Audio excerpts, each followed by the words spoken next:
Happy A People Friday and happy Women's History Month. I want to talk to you today about representation and why representation matters in your organization. So as I said, March is Women's History Month. February was Black History Month. And how representation is available in your organization matters. Let me give you an example. If your leadership team is made up of primarily or fully white straight males, right? White heterosexual males, then it can be challenging for your employees who do not fit that criteria to see how they could become leaders in your organization, because there is no representation that shows them that you allow for a different culture, race, perspective, ethnicity, gender, or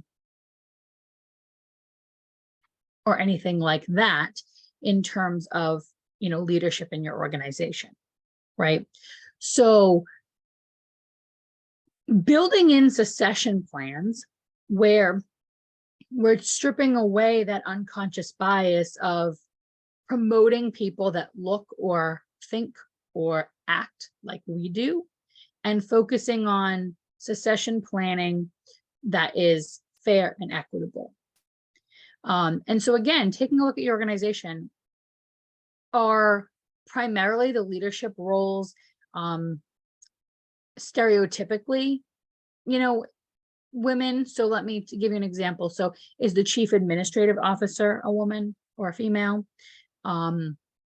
It is the HR person identifying as female, right? Those are stereotypical, I'll say, women or female based roles.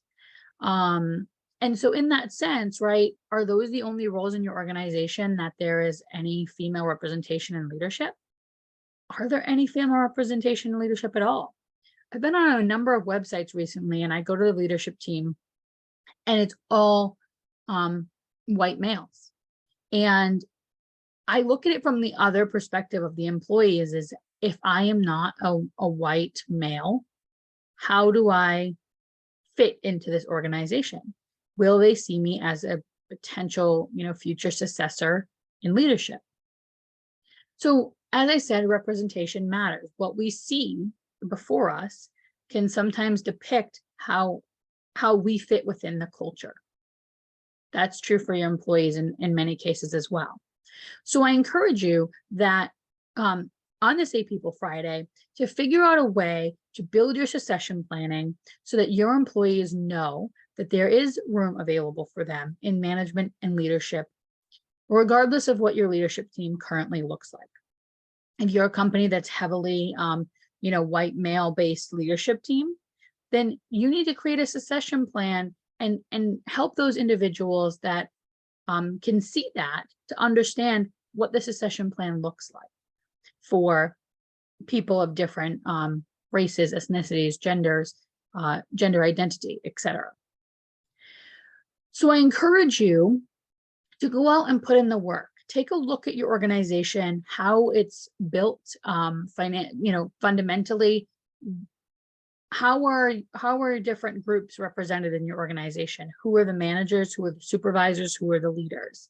And how is your succession planning being built to make sure that people of different diversities that there's diverse population within your succession plan for the future? Because individuals that don't feel like they fit as part of your culture probably will not stay in your organization. It just is logical. So on this A People Friday, take the time to understand what your current culture is portraying and figure out how you're going to make that change. If you need some help, you can certainly, ask your employees how they see the culture. You can also talk to colleagues or myself, and I'm happy to come in and help you with that process. I hope you have a great A People Friday, and that you are doing something for Women's History Month as well. Looking forward to continuing a great month with you all. Have a great day. Bye.